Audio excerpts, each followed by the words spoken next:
বাংলাদেশে ভোট বয়কটের ডাক হাসিনার। ফিরতে চলেছেন কি দেশে? কি জানালেন? নির্বাচনী প্রক্রিয়ায় কার্যত সামিলই হবে না আওয়ামী লীগ। ইউনূসের কার্যকলাপে ক্ষুব্ধ হাসিনার গলায় এমনই সুর শোনা গেল।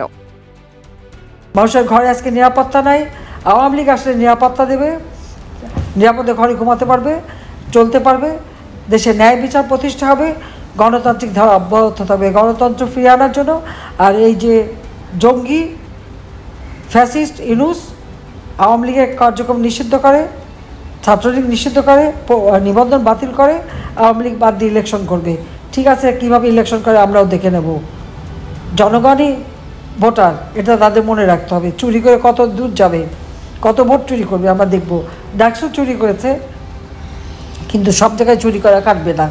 কাজে সবাই জনগণই ভোটের মালিক, এই কথা মনে রেখে সবাই ঐক্যবদ্ধ হন, ইনশাআল্লাহ জনতার জয় হবেই হবে। আওয়ামী লীগের সমর্থকরা সাধারণ নির্বাচন থেকে ভোট দানে বিরত থাকলে লক্ষ লক্ষ মানুষ বাংলাদেশের নির্বাচনী প্রক্রিয়ায় সামিল হবেন না বলেও মত শেখ হাসিনার। এই প্রথম 3টি আন্তর্জাতিক সাক্ষাৎকার দেন মুজিব কন্যা।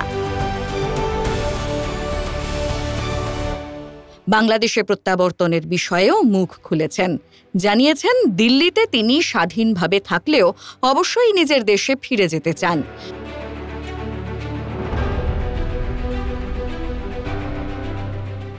তবে যে দলের নেতৃত্বেই বাংলাদেশের সরকার প্রতিষ্ঠিত হোক, সেই সরকার আওয়ামী লীগকে স্বীকৃতি না দিলে তিনি বাংলাদেশে ফিরবেন না। ব্যুরো রিপোর্ট, সংবাদ প্রতিদিন.in।